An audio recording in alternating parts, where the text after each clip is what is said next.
Let's go. Let's go. What's up, my people? What's up? What's up? What's What's up? up? So I want to introduce you guys to Rico Noel. Rico is Covington favorite, Coastal Carolina graduate. I think you graduated, but Coastal Carolina Alumni, alumni. no And graduate. I give you the right title, Coastal alumni, and and just steadily just on the grind, man. I mean, dude made his way into the minor leagues. I remember going to his first big league game up there in Boston. That was insane. And then he's played some international ball as well.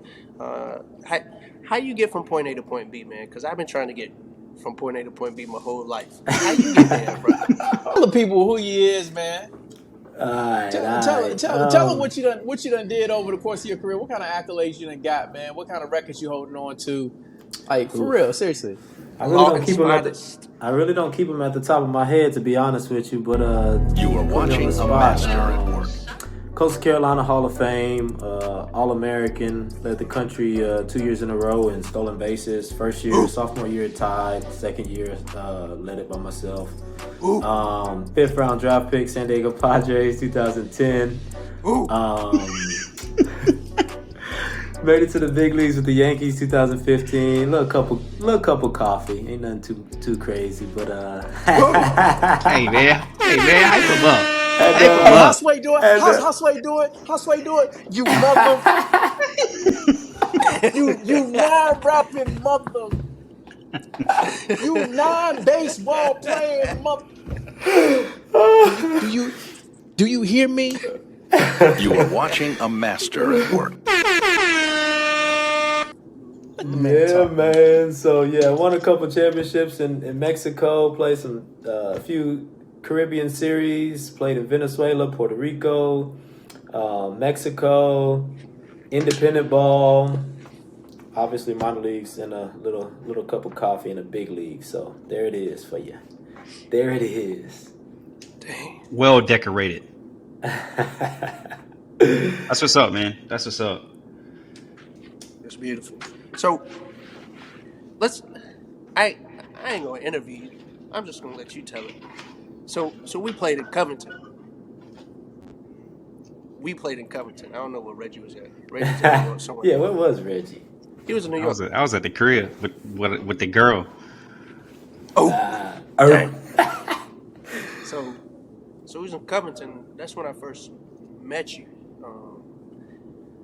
They had invited me. It was like mid-season, I think. Y'all was at like the All-Star break. They had invited me in, and it was like, "Hey, you got some speed demons on the roster." It was one other dude. I can't remember his name. But we got there, and I remember immediately getting there, and I was like, "Hey, dang, I'm walking in. We running 60s." So here we go, running them 60s on that football baseball field. And I ran a 60 against Raph. You know, I dusted his ass. And then I ran against Rico. And that was like the first time I ever ran against somebody outside of like the track, where I was like, dang, they beat my ass. Dude, Corot, man, I never forget that. And then it was just like, it was on from there because we played. It was like a steady competition. We were like steadily hunting for who could get the most bags, who could get the most hits, who had the most doubles. Lil Rico out there, I call him Lil Rico at the time because he was out there hitting home runs. I used to get mad, man. We played during the season. I was like, how you let this bum hit these home runs, man? I remember you telling that story all the time, like, because I hit 240 my freshman year. So when I went back to Coastal, I was a different Rico. And I remember you saying that. Yeah, man, that was some good times though. Definitely good times in Covington, man. We were a competitive bunch out there. I love that. Hey, man, and not everybody gets to experience that. And speak on that, bro, because and just more backstory for the viewers. So Covington, that was the summer ball team that we played on. What league was that? It was Valley, right? Yeah, Valley League. The Valley League. And we played against Rico during the season at Coastal, but we never got a chance on field having personal conversations. We really didn't know each other. We just played within the same conference. So me, Ty, Rico, we all end up on the same team in the Valley. Talk about that transition from the Valley playing at Coastal. I'm sorry, from the Valley playing for Covington, going back to Coastal the next year. Like, what clicked? Because I remember when y'all came to see us, I don't even know if you were hitting like below the Mendoza line, but guys on our team they were heckling you, even though y'all was tagging us. You know, you hitting at the bottom of the lineup. Nobody anticipated that you would go. I definitely didn't anticipate you were going to go in like that. Not until I met you that summer. I knew you were going to be a different beast. But what happened? What clicked and made it so that Rico was the next thing smoking coming out of Coastal? I think I got some good coaching finally for the first time in my life, to be honest with you. And I didn't start my freshman year at the beginning of the year. We had an injury. Guy moved over. Then I started. I was coming in defensive replacement, like, you know, late in the game, play a little second base. And then after about 20 or 30 games into the year, I started starting. So I really only had about, I'd say 40 games that year, you know, and I was raw. I was a raw athlete. I was a see it, hit it guy, thinking baseball was all hand-eye coordination and using your athleticism. So after I started getting that coaching, and I went to the Valley, man. The Valley was a big summer for me. It was a huge summer for me. And I went out there and played well. Thankfully, I had some guys to compete with, made me comfortable out there. And so I think that was the biggest thing. It was the coaching. The coaches at Coastal were unbelievable. I finally got some good coaching. And then I took that and the information I was using, I was just getting used to it during that year. And then I finally was able to, you know how information kind of clicks as you get more reps. And I started being able to put it in and be my own coach away from my coaches with that information. And I had tried so many different things so far just and trying to understand the information that I think that's when it started clicking. Like, oh, I could do this, I could do this, I could do this, I could do this. And thankful to y'all guys too. Y'all gave me a lot of insight on some other things and so it helped me a lot. Hey Rico, so these boys talk about, you know, showing up, y'all out there, you know, running. Of course, both of those guys, speed demons. You know, you fast. How much of an impact did your speed play in, I guess, your development and then you impacting the game? Like, along the way, did it play a major part? Like, where did that speed come from? Is it something that you really trained for? Or was it kind of like, you know, just God-given, natural? Talk a little bit about it. I think that comes in both ways. Obviously, it's God-given, natural, but it's also something I also focused on. So I played football my whole life. So, started in like 5th grade up through high school. So we are always doing, you know, speed, athletic, agility stuff, right? So that to answer your question, though, that speed is something that definitely played a huge in my development. Me just being quick twitch, rolling double plays at second base. That's why I was a defensive replacement, getting that good first step. And then obviously my sophomore year, I went to the outfield and it was just, it was natural. It was easy. I was like, dang, this is easy. I never felt in the game that something was so easy and something I had never done before. I never played the outfield in my life. Went out and fall ball and I was like, yo, I can read a ball. I could just go get it. And it was just easy. So coach was like, that might be where you want to be. And so it was a huge thing. And to touch on what you're saying even deeper is I think people who know the game, how much speed affects the game. If you have a speedy, smart, stealing base runner, the impact it has can't go into stats. And I think that's maybe why they don't like it as much now, because they can't put it into an equation. So they can't put it on paper and say, this is it. This is what it looks like. This is what it does. And, you know, if they don't understand it, they don't like it. So let's keep it 100. So if they can't put in a number, they don't like it. It's like it doesn't make sense to them. So I think that having a guy on first base where the pitcher either has to worry about you or that guy or 50-50, but he can't do both. Right. To the best of his ability. It's impossible. If that was the case, they'd always go from the stretch. They'd always slide step, and they would always execute their pitch. But it doesn't happen that way. That's why there's a windup. So I think that is a huge thing, and that's a great point to touch on your question. That definitely helped my development and me leaning on that a lot. No to doubt. help a team win. What was your fastest 60? Like 6.32 time 60. But I think when I got into pro ball, I was a lot faster. We just never ran 60s anymore. So I was a lot faster when I got into pro ball. I was always scared. People always scared me of being like, as you get older, you're gonna get slower. So I just started boom, boom, boom, boom, boom. Like I started working on it. I started getting with the right guys, and then I started running easy and flying, but I never timed myself again. So yeah, about 6.32 was the fastest one. But I would average in college like a 6.42 was my average time. But on the field, I was faster than that for sure. Right. Hey man, let Reggie, before you ask your next question, let's settle this debate. Reed, I'm sorry, Reed. Would you rather? We had this conversation yesterday in the chat. Would you rather go 4 for 4 with 4 singles, or 2 for 4 with 2 bombs? Y'all shut up. Let him answer. Oh man, I didn't say nothing.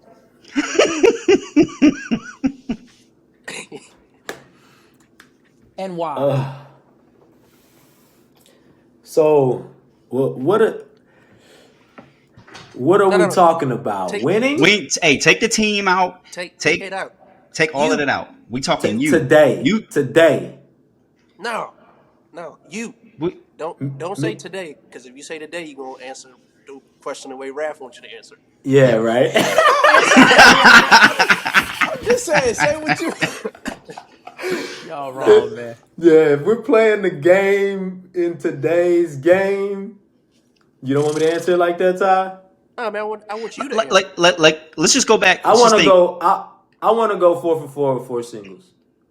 Why? I want to go 4 for 4 with 4 singles because of my game, how I affect the game.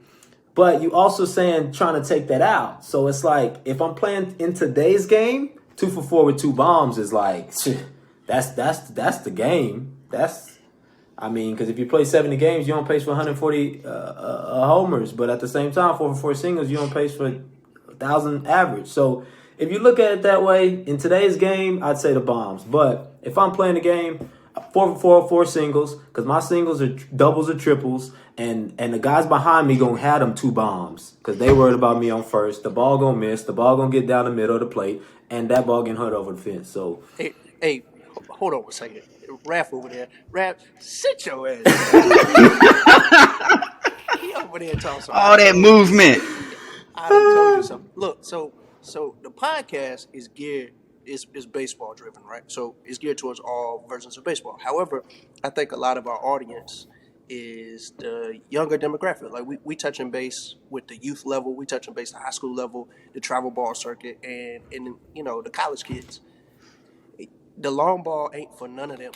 So when you asked that question last night, Raph, and we gave you 2 minutes of the audio or whatever, me and Reggie was going in on you, giving them the business. Yes, you were getting work last night. So who's with the singles and who's with the homers? We with the singles because of who we work with. Oh, Like okay. I don't need the little kids out here trying to hit the dons, man, because they gonna fly out. Yeah. But for whatever reason, Raph on this, he trying to hit the home runs. Okay. What you say? and not if only- I would have guessed that's how that was answered. Raph was But definitely going that route. not only just because we coach younger guys and they can't hit bombs on command, I just feel like 4 for 4 with 4 singles, that shows consistency, right? I would much rather leave a game knowing I'm 4 for 4, y'all ain't get me out, mano y mano, I came out on top, than to hit the 2 bombs and then do whatever in the other 2 ABs, get out. That's just Tony me. Gwynn doing? What's Tony Gwynn doing? What's Tony Gwynn doing, Raph? He hitting single. Yeah. Look, can I just add? Let me add a little perspective. I'm gonna add a little perspective. I said to them, it's all based on your team role. I've never had a team role where 4-for-4 with 4 singles is gonna earn me a spot. I've never. Now I could That's a maybe lie. if no. That's the truth. That's How the is that, truth. man? That's never been my job. When you I've play, never been that guy. you were I've on never had. podcast with somebody who could attest Wow, to you it. saying because you We were on the 3-4 same team? hole, 3-4 hole, Yeah. and 3-4 hole is always looked at to do damage. Right. That's my perspective. Now, could I go up there and hit? If I hit 4, if I go 4-for-4, it's probably 4 doubles. Because I'm taking second. At least I'm taking second. So I agree with y'all from a youth perspective and development. Okay, we can start at the 4-for-4 with singles, but that wasn't the perspective that we came from. That wasn't. I'd say the perspective is definitely huge in that type of question. That type of question that's a little tough. That's tough.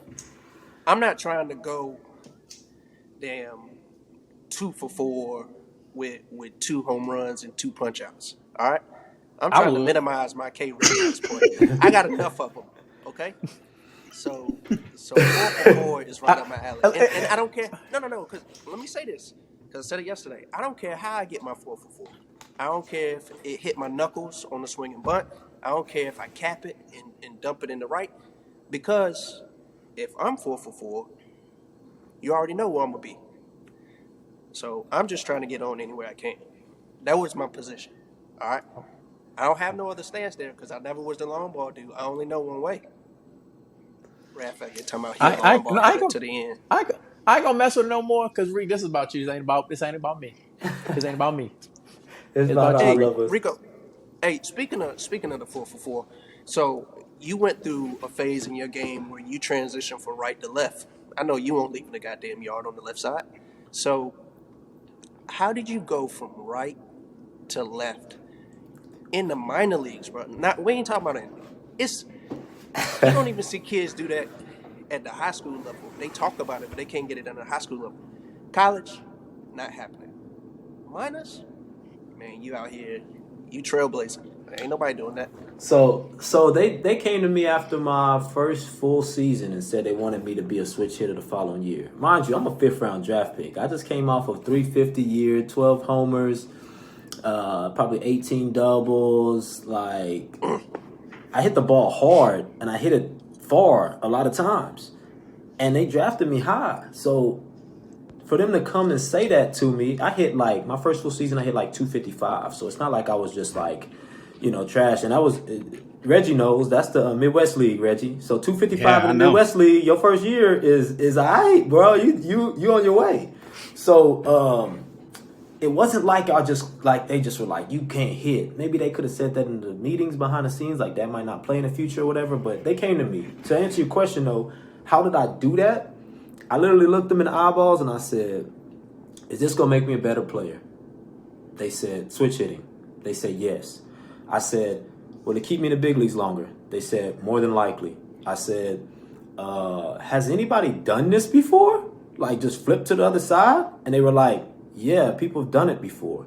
And I said, well, then I'm good. Like, then it can be done. Because I knew with my athletic ability, if you give me the right information, I can put it into play. That's for sure. My athletic ability, I had enough faith in that. So as long as I knew that somebody has done it before and it's a thing, now looking back on it now, probably shouldn't have did it, man. I should have probably said, nah, I'm hitting from the right side. Because when I did go over to the left side, I was successful at it enough, but I could always feel like I was handicapped from that side. Like I couldn't swing and miss at pitches and foul them off. I had to look exactly for what I was looking for. I had to get that pitch, and that's what I had to put a good swing on. I couldn't see a bigger area of the plate and hit the ball the way I wanted to. So but I learned a lot. It became a focus thing from that side, but I learned a lot. And how I did it, man, I just put in the hours, the work. You know how it is. You know how we've always been. Like, so that's all it came down to. Like, give me the information. I'm going to get it. And it was crazy, though, because I've never done nothing with the left side of my body my entire life. So I couldn't even dig in the box with my left foot. I was like, it didn't make sense. So I just was like, I would have to dig in with my right and then put my left foot in the box. And I would literally, this would be me. I would look up, I was standing straight Was up. stiff as a board. Yep, and I would sway like this. And that's Say it awesome. ain't so. Yes, and 2 out of Man. 5 pitches, I wouldn't touch the ball in BP. And then that whole off season, I worked on it. Got the toe tap. I went to the toe tap just for rhythm. Naturally, when I picked my leg up, put it down, and then stride it back out, I had rhythm. It was almost like I had more rhythm that way than I did from the right side. So I started working with that, and it looked the part. First half, I led the team in hitting, 308. I don't know how, and made the all-star team, and I was good enough at it, but wasn't good enough at it. You know, I was stuck in the middle, and that's pretty much the story of my career.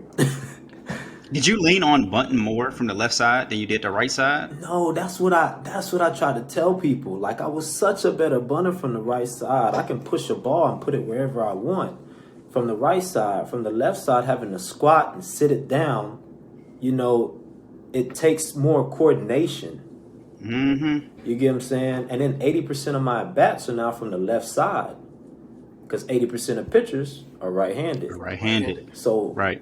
I never got to hit from my natural side, and I was just grinding from the left side. So, Hey, you remember when you hit your first home run on the left side? yeah, man, my only one, my first and only one. And you know, that was in AAA. Damn, it had to be my first year in AAA. Because my second year in AAA, I only hit from the right side. I went back to the right side, so it was my first year in AAA. So I went high, AA. It was 2.5 years later, 2.5 seasons later, I hit it, and it was mashed. Though the stars aligned. I don't know how I did that. That ball went far. I hadn't even hit a ball out in BP. Never. I've never hit a ball out in BP on the left side. I've only hit one out the ballpark ever, and it was in a game in El Paso. Yep. That's crazy. That head ran into one. I got a question, because, and this is, you know, Ty, you went through the same thing. Reek, you went through it. Only other person I can think of off the top of my head, Mookie Betts. Do you regret not staying at second base? Nah, but I do regret being stuck in center field. I'd say that. Because, so one of my summer ball coaches in high school, Daryl Brown, first rounder 3 times, could fly. Daryl Brown, look him up, from Compton. He coached the Junior Spivey All-Stars here in Oklahoma City. And Junior Spivey live here. Yeah, but Junior Spivey All-Stars. Junior Spivey married a girl from my hometown, and Junior Spivey grew up in Oklahoma City, like an Really? Yeah. Dude, I was just talking. Two of his boys play at the high school right up the street. I was just talking to him. I got his number. Oh yeah, Cool dude. yeah. But anyway, go ahead. I'm sorry. Cool. So Daryl Brown told me that he saw me shag balls in the outfield one day, because I was playing shortstop at that time, high school, all the way through high school. I played short, second base, mostly short though. And he saw me shag a ball in the outfield one day, and he told me, he said, "Hey, let me tell you something. If you want to stay in the infield, don't ever let them see you shag a ball like that in the outfield." Dang. He said, because you good at you got it, you natural. And once they see that, they gonna put you out there, and it's gonna be hard to get back to the infield. And that's why he got drafted 3 times in the first round. He was a shortstop. They were drafting him as a center fielder. He said no. Shortstop, drafted him as center fielder. He said no. Shortstop, drafted him as center fielder. He said no. Next year, he got drafted for the 4th time, 3rd round. He wound up going to the damn center field anyway. So they eventually pushed his ass out there anyway. So that's what he told me. He said, "That was the story of my career." He got drafted 13th overall, 10th overall, and 6th overall. Wow. Pretty sure he's the only person to ever get drafted 3 times in the first round and go higher each round. I mean, each draft. Hey, And so what you saying? So what you saying is, if you an infielder in today's game, those balls that they hit over your head in the shallow right center, Let him left fall. center. Let him fall. Let him fall. No, I'm joking. I'm joking. But Reek, like I'm joking. I'm joking. this is a legitimate question. This is a legitimate issue in the game of baseball, man. And I have this conversation with so many of my parents, so many of my black parents. Let me just keep it a buck. You look at, let's just look at the numbers. You got 4 infielders. You only got 3 outfielders. I would argue that your best athletes are usually in the outfield. Sorry, that's just me. Now you're competing with the fastest guys on the field, some of the quickest guys on the field, and we only got 3 spots. And a lot of times you're competing with other guys that look like you. And the expectations, like, if we put this guy online with a 60 and he can't run a good 60, he's out of here. I can get another guy to look just like him that can be just as fast, as just as strong. I feel like you don't have that kind of competition on the infield because you don't have as many brothers on the infield. But it's somehow, some way, we're always pushed to the outfield. And so I tell my parents, I'm like, look, do whatever you can as this kid is working through middle school, as he's working through high school, keep him on the infield as long as possible. I hear so many parents that, say, oh, well, my kid, he's better in the outfield. I'm like, look, I don't care if he's better than that. It's so easy to transition from infield to outfield. You don't hear about the transition from outfield to infield. Give him a chance on the infield as long as you can until he absolutely has to go to the outfield. Would you say there's merit to making a statement like that to those to black kids? 100%. 100%. Stay, or you can even go a little further and just say do both. Just be ready for both, because especially nowadays in the game, everybody is a utility player. That was like a rare breed when I first got drafted into the game. Like if you're a utility player, that was like, wow, like that's weird. Like you normally had a position. Now they want everybody to play every position because they want to rotate lineups however they see fit, which is just way too much rotating of lineups and moving guys around, in my opinion. But that's what it is right now. So in my opinion, I would say, yeah, but you need to know how to play the infield, because as you said, going from the outfield only to back to the infield is very tough. And I was watching an interview actually today about Mookie, when Mookie partnered up with like Ford and gave a guy a car that went to Bethune-Cookman, baseball player. Well, he rode around with the guy and he told him that. He said, hey, the guy asked him a question about, I don't know the exact question, but his answer was, I would say make sure if you're an outfielder, make sure you do a lot of infield work. And as you're coming up, it's like we're doing individuals at the same time. So it's like outfielders are taking ground balls while infielders are taking their ground balls, right? But that extra group that you're shagging or whatever, I would say go in the infield, because you never know. The guys playing second base a lot of times aren't former shortstops. Sometimes they're former outfielders that they're bringing in there, and they're saying throw the ball from this little 45 feet right here. And as long as you can roll a double play pretty good, you're all right. As long as you don't embarrass us, you can play there. You go. So I would say be well-rounded, man. It's just like, it's kind of cliche, but be well-rounded. Do everything. You got enough time. Like, you got enough time. Practice. Do everything. Hey, how do you just a little bit off of what you were just talking about? This thing could get heavy.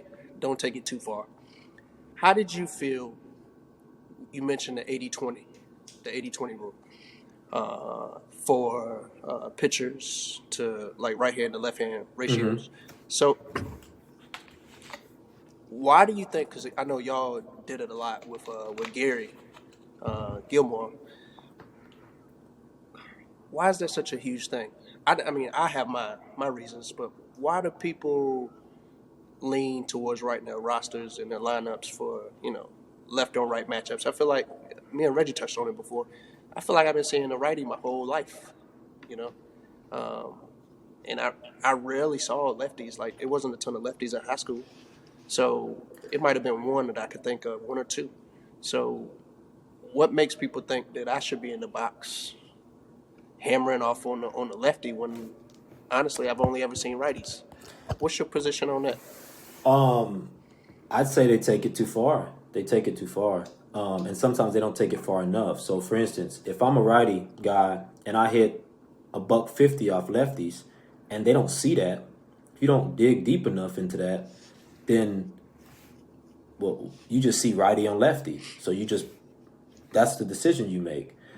And then vice versa, like, you could be hitting righty on righty and hit terrible off of that, or a righty on righty on righty and hit terrible. So it may play in that situation, right?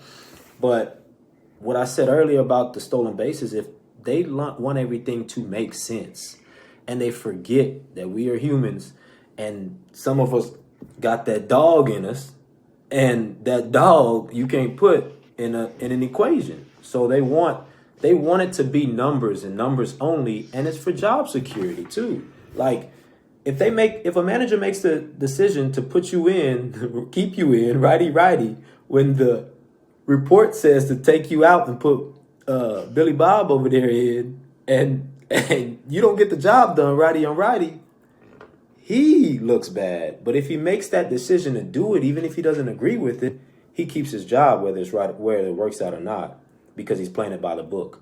So that's my take on it. But they forget we competing. We're not robots. When the playoffs come around, that's another thing. There's a different player, playoff player, regular season player. So you got to break it down that way too. Then you got to break it down into home games, away games. Then you got to break it down innings and counts. And there's a righty throwing from here, or a righty throwing from here, or a righty throwing from here. If you really want to use that information, you gotta break it down. And I don't think everybody does that. So they just to answer your question in a basic sense, it's like they just play it by the book, play it the safe way. They play it the safe way. They're not real managers. Let's put it that way. I'll say it. That's crazy. They're not real managers. It's crazy to think someone would literally put you out there and be like, "Hey, I'm a cater towards the right hand pitching by putting a whole team full of left hand bats in there, just because they feel like they're better suited to do it." When I know, like I said, most dudes been hammering right hand pitching their whole life, and all of a sudden they got to sit and watch the game. A lot of people don't operate that way, man. If you got to sit a few games then play a game, you don't play the same. Exactly. And that's another thing you got to weigh in. So that's another stat that they may not waver in their analytics, but that plays. And so as you be around the game and as you really pay attention, and if you're a person that's around the game who actually cares and wants to see what actually is going on, you see things like that. You understand things like that. So, I think that's a huge point that you just made.